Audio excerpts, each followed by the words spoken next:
Küçük bir kasabada eski ve terk edilmiş bir oyuncakçı dükkanı kasaba halkı arasında karanlık söylentilere konu olmuştu.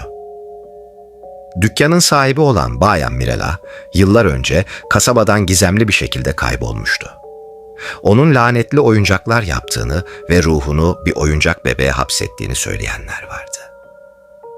Ancak bunlar sadece söylentiden ibaretti. Ta ki genç bir çift olan Selin ve Emre o dükkana adım atana kadar.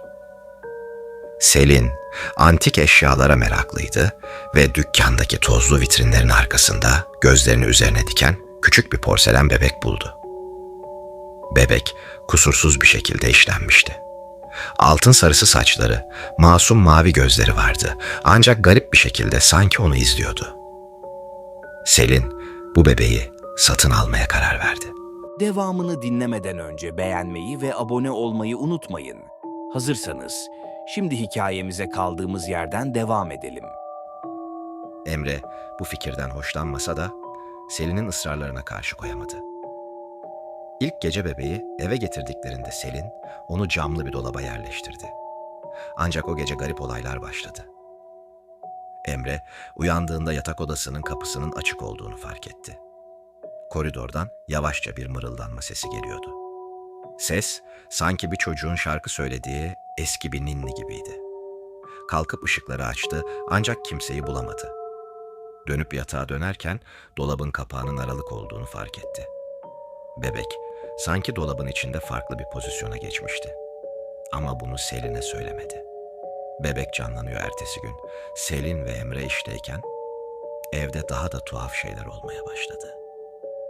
Çerçeveler yere düşüyor, aynalar çatlıyor ve mutfakta eşyalar yer değiştiriyordu. Akşam eve döndüklerinde Selin dolabın içindeki bebeğin yüzünde bir değişiklik fark etti. Bebek gülümsüyordu.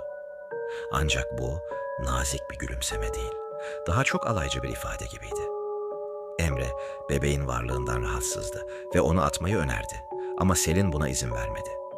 O gece ninni sesi yeniden duyuldu ama bu kez daha yüksekti. Ses doğrudan yatak odalarından geliyordu. Lanetin ortaya çıkışı Selin, bebeğin hikayesini araştırmaya karar verdi. Kasaba kütüphanesinde Bayan Mirela hakkında eski bir gazete buldu. Mirela, çocuk sahibi olmayı çok istemiş ama asla bir evladı olmamıştı. Bu yüzden bir büyüyle kendi ruhunu yaptığı oyuncak bebeklerden birine hapsetmişti. Ancak büyü ters gitmiş ve Mirela'nın ruhu kötücül bir enerjiye dönüşmüştü. Oyuncak bebek, Mirela'nın intikam arayan ruhunu taşımaktaydı.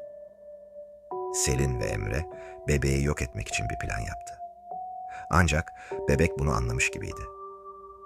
Gece boyunca evdeki tüm ışıklar titredi, eşyalar yerinden fırladı ve kapılar kendiliğinden çarptı. Bebek odanın ortasında minik porselen elleriyle Selin'e işaret ediyordu. Son çarpışma bir medyumdan yardım almaya karar verdiler. Medyum, bebeğin Mirela'nın ruhuyla dolu olduğunu ve onu yok etmek için ruhu bağlı olduğu porselen bedeninden koparmak gerektiğini söyledi. Bu, sadece bebeğin içine yerleştirilen orijinal büyü kitabı bulunursa mümkündü. Kitap, Mirela'nın eski oyuncakçı dükkanında saklıydı.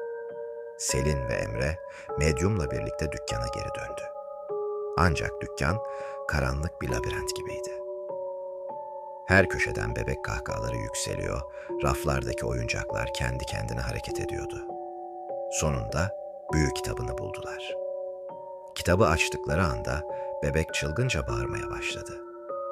Küçük porselen vücudu çatlamaya, içinden siyah bir duman çıkmaya başladı. Medyum bebeğin üzerine büyülü bir çember çizdi ve kitaptaki büyüklüğü okumaya başladı. Mirela'nın ruhu korkunç bir çığlık atarak oyuncak bebeği terk etti ve yok oldu. Sonrası evlerine döndüklerinde Selin ve Emre bebeğin porselen parçalarını gömme kararı aldı. Ancak gömmeden önce parçalar arasında küçük bir not buldular. Notta şu yazıyordu: "Bu daha başlangıç." Hikaye burada bitiyor gibi görünse de lanetin tamamen sona erip ermediği asla öğrenilemedi.